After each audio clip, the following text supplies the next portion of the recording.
So this week we're doing something a little differently. Life has gotten so hectic for us. Um, my youngest has gone back to school, so which we've always homeschooled, and she decided she wanted to go to school, so we had to get all kinds of things done with that. We're taking care of my father-in-law at a facility that's now close by, thank God, where we're having to do a lot of stuff in his memory care unit with different falls and things that's been going on for him. And like, with the things that we do, that my wife's an occupational therapist, and meaning that um, it's a busy life for us right now. And that's why I want to get this podcast out. So I'm having to do the intro. And what I'm doing this week is we just did an Ask the OT, and it was a really good ask. We answered some questions that I think are uh, pertinent to what people are going through in their struggles in working or dealing with somebody, an aging loved one of some sort that they're having struggles with in their caregiving. So um, where I'm going to do the opening here, and one of the things we talk about in this is taking care of my father-in-law. But I wanted to just bring up the memory of what my mom went through. Uh,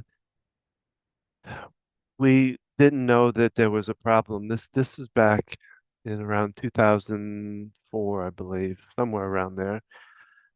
Um, what triggered out what was going on for us?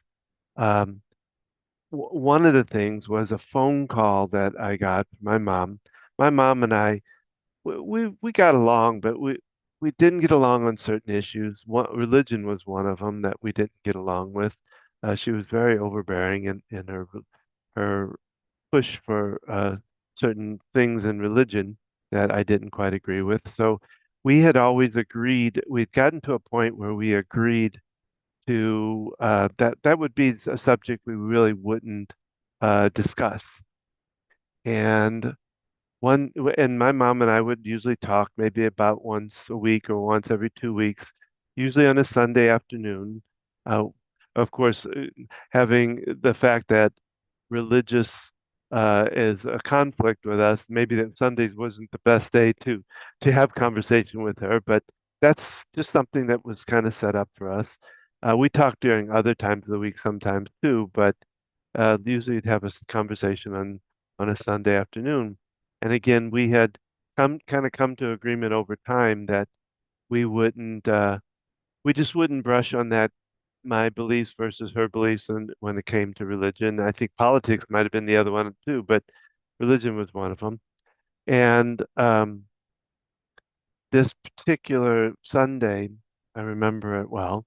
We were having a conversation, and um, I didn't go, did wasn't regularly going to a church at the time. I had kind of fallen away from the Catholic Church, which is what I was raised in. Just having different beliefs. We started going to a non-denominational place, and that particular Sunday, I don't think we made it to church that Sunday for whatever reason. And we were talking to I was talking to my mom, and she said, you didn't go to church today? She got kind of upset by it. And I said, well, Mom, we've already talked about not that we weren't discussing that point, religion anymore because it just was a place we disagreed about. What are you talking about? Uh, You, oh, and she would just give me, you know, oh, Don, that's terrible that you're not doing that. And something inside of me kind of I didn't argue with her much. I said, "Oh, well, I'll try to." I kind of just brushed it up and said, "I'll try to do better." And I let it go. But when I hung up the phone, I called my sister and I said, something's not right here." I said, Mom, brought up a subject that we talked about not discussing, and she brought it up and just acted like we had never talked about that before. And I found that really weird because it had gotten to a point where when we came to that decision, we would just have fights over it. And so I knew that this was not right. At the same time, my sister said, that's really interesting because um, I had a call from mom's neighbor, the lady who lived next door, who had always who was always there watching out for mom when things were not going, something was happening. She was a really neat neighbor, um, which goes into another whole story because the same house that that person lived in, the person before that was not a good neighbor for us. We always had trouble as kids with the lady that lived there. Um, she was just really angry person, and anything we did, which she would always get in trouble with. So it was nice having a neighbor next to my mom. This was that she moved in there after I was already out of the house, but so this neighbor was very good to her, watched out for her, helped her out. She had a son, I don't know how old, I think he was a teenager, that would cut the grass for mom. And um, when I was calling my sister about this event, this thing that happened that Sunday night with my mom, she said, "Well, it's interesting," and I can't remember the lady's name at the time that was there, but she had called my sister and said that my mom had come over two or three times to pay her for my son's cutting the grass, to pay my son for cutting the grass, and she had already paid her when when her son had cut the grass. But now she's coming over.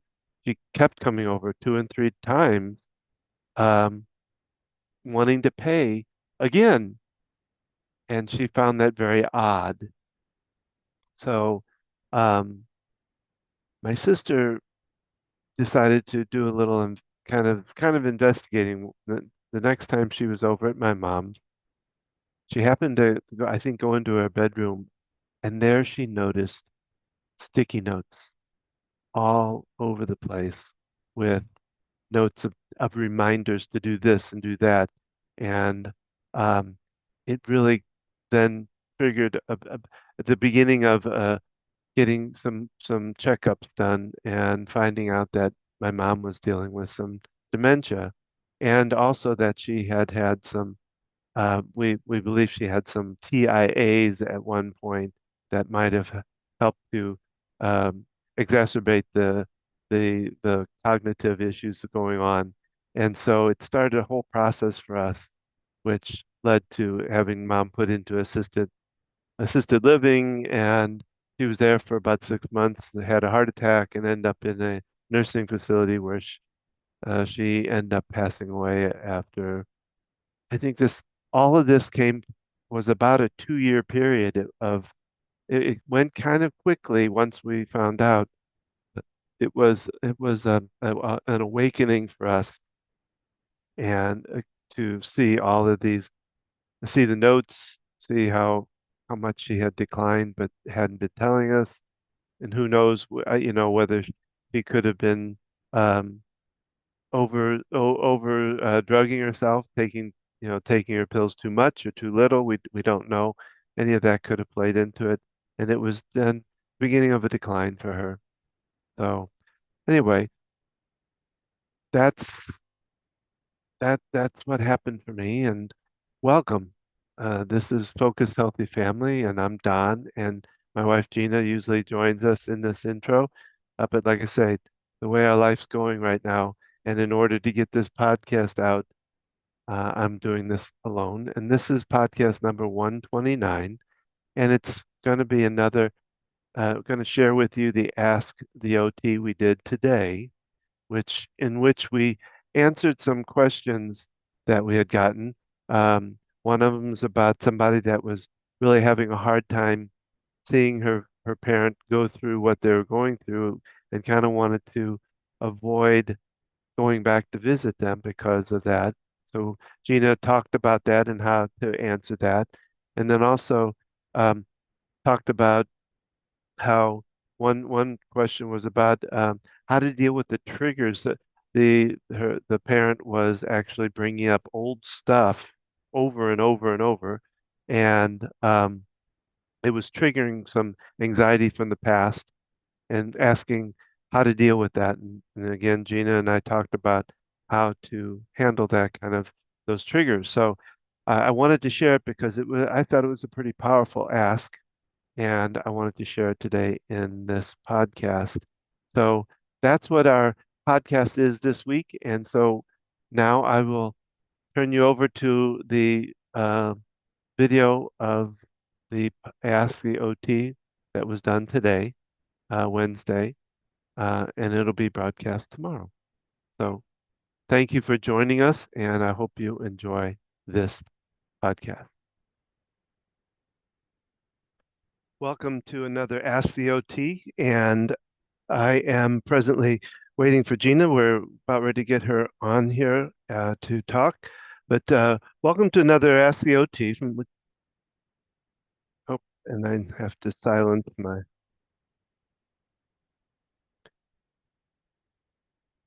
Gina has 30 plus years as an OT and has brought her to this place of consulting with people who are caring for an aging parent or a loved one.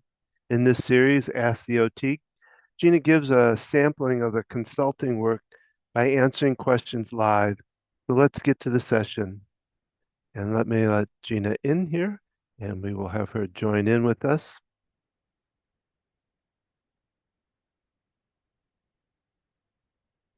Again, Gina's an occupational therapist, presently working in some facilities here in Charlotte, North Carolina, and her activities daily are working with patients in helping them get back into activities of daily living. She also, on a personal side, is working with her own uh, father to help him through his issues with Parkinson's and dementia. And so going through quite a bit in in both a personal sense and a business sense. And then, of course, having to come home and have a family that deal with family things that go on a regular basis. So it's a lot, and we understand the struggles. That's why we we do this to help others that are going through what we go through. And we have the advantage of Gina being an occupational therapist in understanding um, what to do, what to ask. She's dealing with situations every day with her dad and knowing and learning a lot, even though she knows a lot about being in that industry, working with senior population for a long time. She understands and knows what to ask, what to do, what places to go.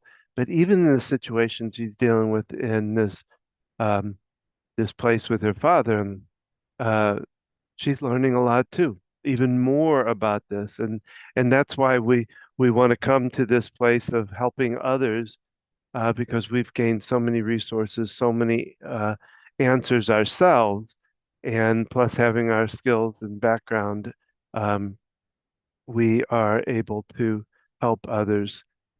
And so I now join in with Gina here. She is live, actually coming from remotely from her place of work, taking her time through lunch to be able to come on and answer questions for people that are out there that may be struggling going with dealing with an aging parent that's maybe in a facility or maybe at home that they have to be able to know what to do for them in situations. So anyway, hello Gina, welcome back here. I'm trying to connect to my earbuds, but it wasn't working. And hopefully my connection will hold up because I'm using my hotspot on my phone to connect to my iPad. So far, so Um, good. You sound fine here. So, um, so I'm from work today, working as an occupational therapist in a skilled nursing facility, which has both short-term rehab and long-term care. So when your loved one leaves the hospital and they say they need rehab, and they're not going to a hospital acute rehab, they're going to a skilled nursing facility rehab, what used to be called subacute rehab. They're going short time to a facility, and that's the goal: is rehab 5 days a week minimum, hopefully more, um, to be able to build their strength back. So I'm working a couple hours today and coming onto this call and juggling a phone call from where my dad's at. So before we do anything, we have to remember to take care of ourselves. And so if you are eating your lunch, it's important to remember to keep eating with water. I Maybe we came could. outside, taking a big breath in and out, taking a deep breath in and blowing out. Breathing in calm, blowing out all the stress and frustration. One more time, breathing in the calm and peace and centering. And breathing out the angst and the stress and centering myself with tapping. So literally juggling all these responsibilities right now as we talk about. Um, got a couple hours of work. Had to deal with a phone call about my dad. Got to be done at work to pick up my daughter at school at 3:30. Yeah. Well, I kind of talked about that. I started this before you got on and was talking about the fact of, we understand the struggles they go through because we're going through them. You you yourself, especially having to balance, you're working in this population not every day, but you know, 3 and 4, 5 times a week, and then dealing with your dad and what he's going through, and then coming home and having to do the family stuff, the everyday family stuff that goes on. So And yeah. care for my dad. So I was at work and I got the phone call, and it was from the nurse practitioner. And I grabbed sticky notes and I had to be like, okay, I got to clock out from work to handle this, and writing down so that I can share with my mom the concerns I voiced about caring for my dad. Do you have any specific questions right now, Don? Because if not, I will. I do actually have I gotten a couple of them that I think they they kind of go along with what even the what we did in the grounding and breathing and the preparation. The first one, I've got two of them. It says, "It is so hard to watch my dad go through his dementia. He sometimes doesn't even usually recognize me as his daughter. He thinks I'm his granddaughter. I don't really want to see him this way or remember him this way. Is it okay if I just let the rest of the family visit and I stay away?" Mm. It's a difficult thing watching your parent go through dementia and when they don't recognize you. Um, that must be a really difficult thing. My dad does not have the type of dementia where he doesn't recognize who we are, but I know that's very common with other dementia, especially Alzheimer's, and I can only imagine how painful that is. And yet, the fact that he thinks you're his granddaughter, um, he thinks you're family. And I just to point out to anybody who's in that situation, don't correct them, especially if we're dealing with Alzheimer's here, and just rolling with it. Or sometimes it's word finding. They say granddaughter, but they kind of know who you are, but they can't vocalize it. Um, um, I don't like when people go and say, "Do you know who I am? Do you know who I am?" It's better to go and say, "Dad, it's me. It's Gina, your daughter. I'm here to help you." And if they think you're someone else, yeah, so and so, you can. That's your granddaughter, and they're doing this, rather than correcting them. As far as wanting to let other people just go, I mean, that's your personal decision. Mm, sure, if it's overwhelming to you, you want to have other people step in. You want other people to come help because it sounds like it's a lot for you to kind of deal with this, that this is where he's at. And yet, like for me, I don't know how long my dad has. We kind of, really all of us don't know how long someone has. But when someone's dementia, my dad's got Parkinson's, he's got so many risk factors. I don't know when his last day will be. And I am so glad I was able to move him close to me and that I can visit him and check on him. And I'm still working in Charlotte, which is what, 40 miles away from where I live and where he lives now. But I've got Don going there to check on him and, other support people. My mom will be there. And so some days maybe we have that day when it's just too much. And we got to take care of ourselves. If we are not doing those things to take care of ourselves, to replenish our cup, to nourish ourselves, to tap into what is helpful to us, then yeah, it's overwhelming going there. And so, you know, I guess I just hate for someone to have regrets. Yeah. Well, a couple But of yeah, I just had a couple of thoughts, but no, finish what you were, what was there go something ahead. else? I can take a No, bite here. the what I would suggest, and I suggest a lot of time, I use this idea for a lot of different reasons, but uh, kind of building a mental shield for yourself, to know that when these things come at you, that you don't have to let wear them, and that you just have to kind of remember, be able to stop yourself and say, you know, that's dad. Right now, he's not in the best of places and thinking about stuff, and that it's not anything really about me necessarily. It's just where he's at, and let it kind of to try to let it kind of bounce off you, so you don't take it in and filter it in yourself. Um, and the other thought was, and we've seen these moments even with your dad, is there are moments when he's really cognitive and he's very much there. And if you're there, there may be a moment where he really does realize it is you. And think about how that would feel to him. It would feel really good to know that, just to know that somebody's there, even if he Yeah. isn't thinking the right person. Not And having, we see too many of those people that are in there that don't get visitors, that don't get people coming in, and that's very disheartening for them. I think they can still realize when somebody's there and how that probably makes them feel good. and one way, connecting the time you do spend there, maybe it's overwhelming and maybe you only go for short periods of time or whatever you're able to do. Music accesses a different area of the brain than language.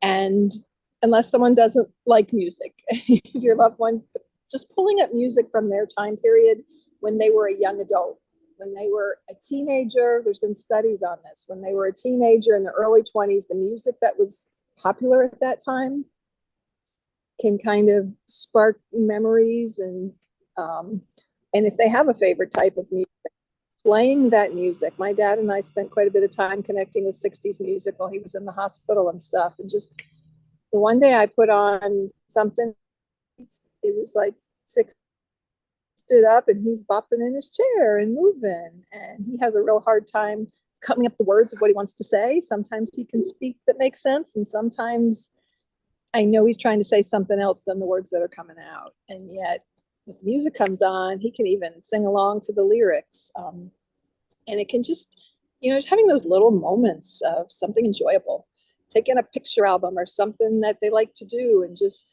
so making it about you know, time of who they really are inside. Because when someone has dementia, we're not seeing like, they're stuck in this body right now, and this is where the disease has taken them. But there's so much more than that, right? And so we can take a little snippet of something from the past and have that memory with them and make a connection, even if it doesn't look like they're understanding or taking it in. We never know how much they are taking in, and it's got to be meaningful. To just have those moments. So, if you need to make your trip short, you know, and the other thing is letting out those feelings. My sister wrote this beautiful poem, song lyrics recently, after visiting my dad, and a friend's daughter puts music to with the AI music. I'm not sure exactly how she did it, but it's like an AI generated voice and music to the words that my sister wrote. And it's just powerful, and because it's about my dad being trapped in his body and disease of Parkinson's, and it just let me give me an opportunity to cry, because we've got to let these feelings out. If we're walking around trying to deal with this, and we just I hate to see my dad like this, if we're not letting those feelings out, right? What happens, Don, when we don't externalize our feelings Well, and and release those things, right? That's what EFT is all about. And also, it can turn to disease. Your heart disease, mhm. that stress, it turns inward. It affects our body in so many ways. And so, giving yourself that moment. To release whatever it looks like for you. And so that's really important. Well, and the next question kind of plays right into that too, is how do you it says, how do you deal with the triggers when mom in her dementia brings up past issues that trigger me? Mm. I don't know exactly how to deal with all those triggers, and it really raises my anxiety. Um, Kind let's of bring up, leads right into what we were talking about in a way.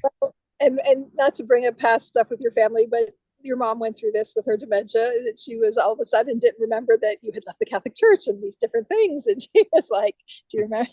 Like getting upset about things because she couldn't, she was stuck in the past. She couldn't remember these things. So that can be difficult. And those can be signs of dementia before we even realize, you know, Oh that's yeah. that paying attention to, like, okay, they're bringing up stuff. They're arguing about weird things. This doesn't seem like them, and like, okay, wonder if there's something else going on here. And then when we know it's dementia, again, we have to find a way to accept that their brain is not functioning optimally, and that they might be stuck in the past or on something that bothers them. And this is where our communication skills come into play, because we're not going to convince them whatever point they're arguing. Maybe it's something we've worked out in the past and now all of a sudden they're bringing it up again. This is where all we can do is say, wow, that really upsets you, Mom. I know that we disagree on this point. I hear that you're really aggravated by this. And it sucks. I'm sorry. And just acknowledge their feelings and accept what they're saying, and let them vent. And if they perseverate on it, be like, okay, you're really bothered by this, okay, I can give you 5 minutes right now to just talk about this, and I'm just going to listen, and then we're going to move on, and then we're going to do what we got. Would you like to spend this time, or Mom, I've got 20 minutes to spend with you before I have to go do something. Do you want to spend this time sharing about this and complaining, or give her that opportunity to, like, okay, I've got 15 more minutes. Do you want to continue to vent and want me to just be quiet? Um, and that's where then we decide, can I do that? Like, okay, you vented with me, you shared. I'm really trying to listen and not trying to fix it, not trying to, not trying to fight back with it, and say, but I just can't keep going over this again. And I need to step away, or I would like to do other things with you. And sometimes it's distracting, and sometimes it's better to just say, start talking about the kids, or start talking about something that they want to know about. Sometimes it's better to not be confrontive with it, and just be like, hey, I brought you this, and Hmm. you know what, I've got to go. And like, we've got to use these strategies of how to deal with these things, and everybody's different. This is where me, as being your consultant, where I can work one-on-one with you, personalities are different. What works for one person might explode in someone else's face. Sometimes we can be direct. Sometimes there were times my dad was in the hospital. I'm like, Dad, you're here because you fell. You were not here brought by the police. You did not do something wrong. This is what happened. And sometimes that was able to help him. But there's other times when it doesn't. It's better to just say, hey, I saw this bird today. Let me show you a picture. My dad likes birds and used to do birding. And so there's different techniques and strategies. And so when I consult with you, I want to get to know you, your family dynamic, your loved one, so that I can give you the best support of what would work best in your situation and what things you can try. And we've got to realize our own limitations, how much time and energy and resources that we have to invest into this and to what matters most to us. And, so it's going to look different for everybody. And that's where me coming in to consult with you one on one, I can more specifically answer these kinds of questions and more specifically really help your situation. Well, and also understanding the complexity of what the different things that they have going on, like your dad, Parkinson's and dementia, and he has back issues, and each Yeah. each each patient has different complexity, different mix of things that are going on for him, and that And there are types of dementia that manifest differently, and it doesn't all, yeah, look the and they same. also I think want to understand that they could bring that up over and over because that's part of, in dementia being repeating things, and to understand that, again, not to be combative with saying something like, Dad, you already brought that up again, yeah, that's bothering you, like you said, just not not combating against it, because they're gonna, if it is if it is a sign of dementia, they may repeat that, that may come It, up over and over. that's a matter of acceptance on our part. We can't change them. Yeah. We can't change their dementia. We can't rationalize with dementia. We can't try to convince them that this is not true or what they think happened didn't happen. You're wasting your energy. You're wasting moments of your life. You're wasting your own health by trying to rationalize with dementia. Um, and so there's got to be acceptance on our part. Like, okay, with your mom, it was there's a can under the stairs. Your moved her out of her place to assisted living. Did you get the can of money under the stairs? And she would say that, and not getting mad about it. We all learn to laugh about it. She's going to ask about that every time we see her. And it's just accept it, right? Yeah. Yeah. Oh yeah. That that can under the money. She actually had money stuffed under the stairs. Oh, wait a minute. I spoke money. Uh, yeah, that is I didn't know if you wanted to talk any about kind of the questions you had to deal with this morning. Just a little bit about it anyway. You don't, if you don't want to, that's okay too. But you had to deal with some tough situations this morning. Nope, a little frozen there. Give it a moment here. We'll probably have it back in the meantime, just to let you know. Uh, Um, yeah, no, happy to. Oh, Go ahead. oh, you were going to refresh and say this is Ask the OT?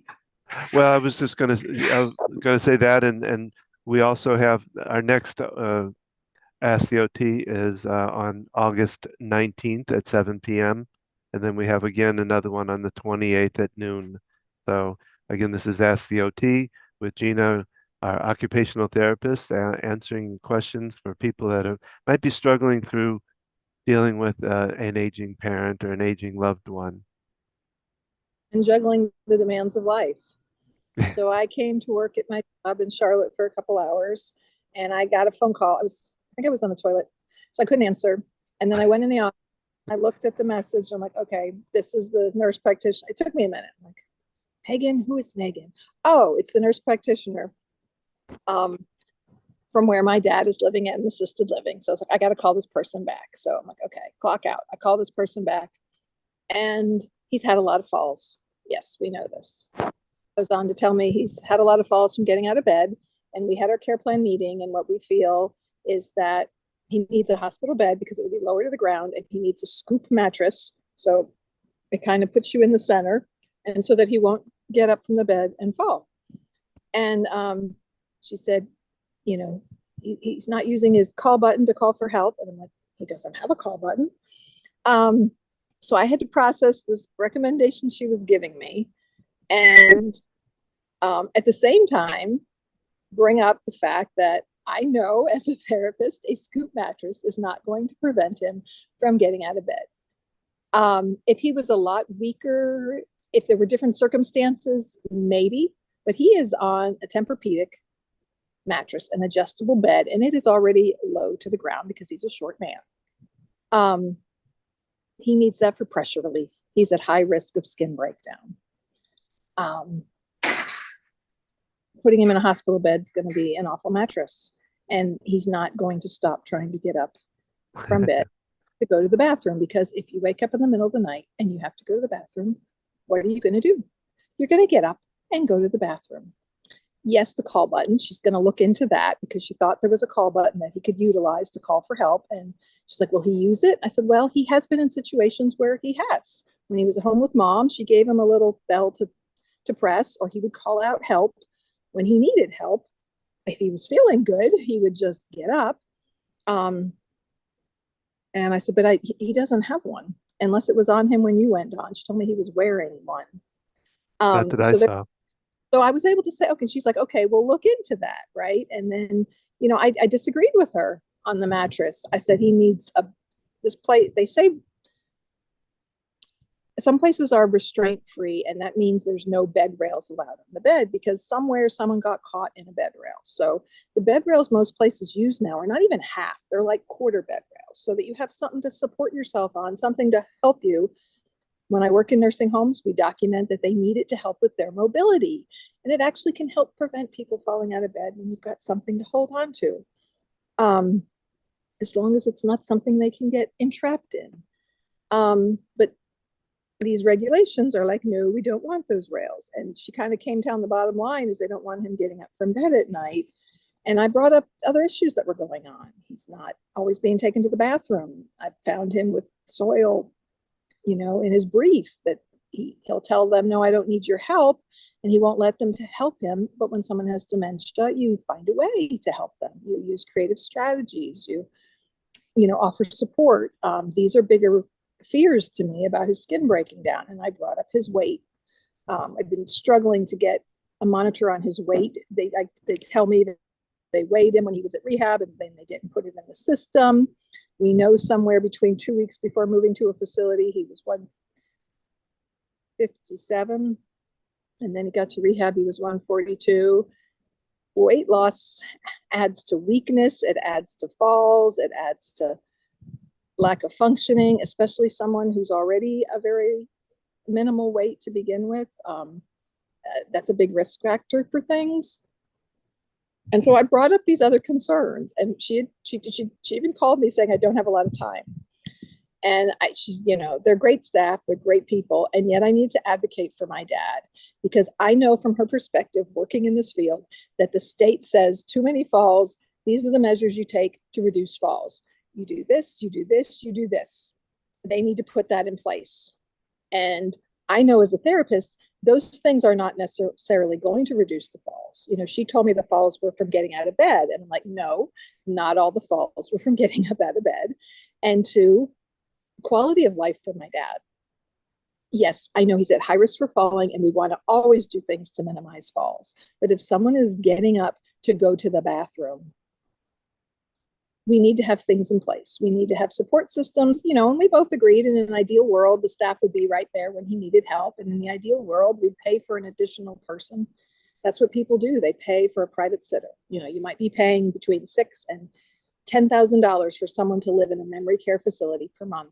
And they also will pay for a private sitter because they can't provide that one-on-one level of care. It doesn't exist without paying for a private sitter. And the ratio's good there. There's 16 patients, there's 2 nursing assistants, there's a med tech. During the day, there's a nurse, there's more staff. Some places don't have that good of a ratio of staff to patients. But the staff can only be in so many places at once. And if the people don't ask for help, that's an issue. This is where checking on people every couple hours. They originally had told me they'd check on them every 2 hours, taking them to the bathroom. Is that happening? And so it helps that I know the system. I know what they're trying to, and they don't want him to fall. And but they also have to check these boxes and fill out these forms. And I'm going quality of life. This is my dad. He's been falling for years. I've always said you want to minimize falls because one fall, one bad fall puts you in the hospital, right? Yet we can't prevent it. We cannot guarantee that he's not going to fall. It's just not possible until he's at a point where he's so immobile. Yeah. And so I had to speak up.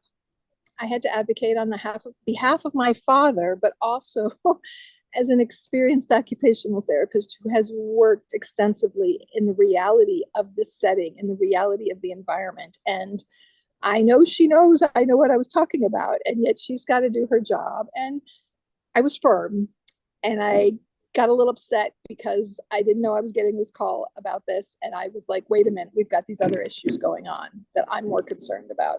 And she did say she would pass that on to other people, right? So advocating for a loved one, but knowing what questions to ask, knowing how to understand what they're saying. Because I'm sharing this with my family. We've got a chat with my brother and sister, my mom, while we're trying to get help for my dad, and I'm sharing what I'm doing. And I think my brother chimed in, we'll let them, put him in a hospital bed and see. And I'm like, well, for one, we have to get the hospital bed. We have to supply that. Two, changing him out from a nice pressure relief mattress to a standard mattress is really going to increase his skin breakdown risk. And to me, that's a more serious issue than falling in a man who's fallen over and over again.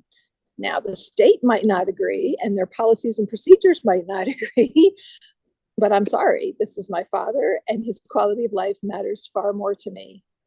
And so, we got to find a way. So this is something I had to jump into today. And, even I was thrown off guard by it, but I said, that mattress is not going to do anything to keep me from getting out of bed. Because I know for a fact it's not.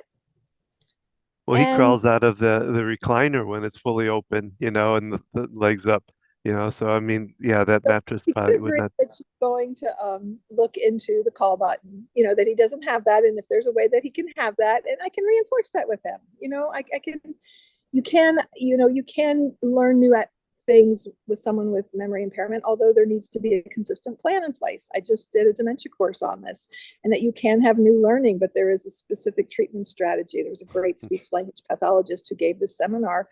I did it for my continuing education on dementia, and I learned some new things. I'm always learning new things. I know that I don't know everything and have be all end all answers, and I do want their input as professionals and having my dad's care in mind. And also it triggers, it kind of sets me off a little bit because they're telling me that this is their plan to keep him from falling. And I'm going, that plan ain't going to work. And so she's like, well, I'll have the physical therapist reach out to you. I was like, that's good. I've talked with the physical therapist before. And, and we can have a debate about this, and we can discuss that there are, but there's policies and procedures and there's things in place. And it's frustrating because they set these things up to protect people, and yet sometimes the things that are in place are not the best things to protect people. And it's not a be all end all for everybody. Kind of like I was just talking about how everybody's different and different things work for different people. There are some people where that kind of mattress could be helpful to minimize and reduce the risk. So that's where things are individual with people. Yet the state laws and regulations don't really allow for that. And so, in addition to helping you, advocating for my dad, speaking about this, working one-on-one with people, there's another part of my brain that has a passion for speaking out to the legislators and the people who are making these decisions to help them rethink their rules, because they're not always in the best interests of the patients. And I'm passionate about that. And yeah, and that's what this is all about, really, for us. Is you and I is working towards doing that to help others, but also kind of make some changes and things. And Is what so, matters. Quality yep. of the person. What matters is, yes, minimizing their risk of injury. Yes, minimizing trips to the hospital. And yet, not every same person is. You can't fit them into a formula of this is what we follow. If this is the problem, then we follow this and this and this. Because I know all too well that it doesn't always work, and sometimes it makes things worse, actually. So that's our Ask the OT for today. If you want to find out more about and want to, have some time to spend with Gina and consulting and getting some answers. I'd love to spend 30 minutes, learn more about you and what you do, and determine, can I help you? Can I work one-on-one with you, whether it's an hour consult or whether we work ongoing or kind of assess it along the way. I'd really love to step in and help other people. So if you want to know more about that, just go to our website, www.focusedhealthyfamily.com. That's focused with an ED, focusedhealthyfamily.com. And you can find out more about Gina there. You can contact us through that about getting a consult. You can find out more about our weekly podcast we do every Thursday. We cover a lot of some of these topics. We have speakers on discussing different things, so be sure to check out the podcasts. And like I said, we're here to help you, and so let us know what we can do for you.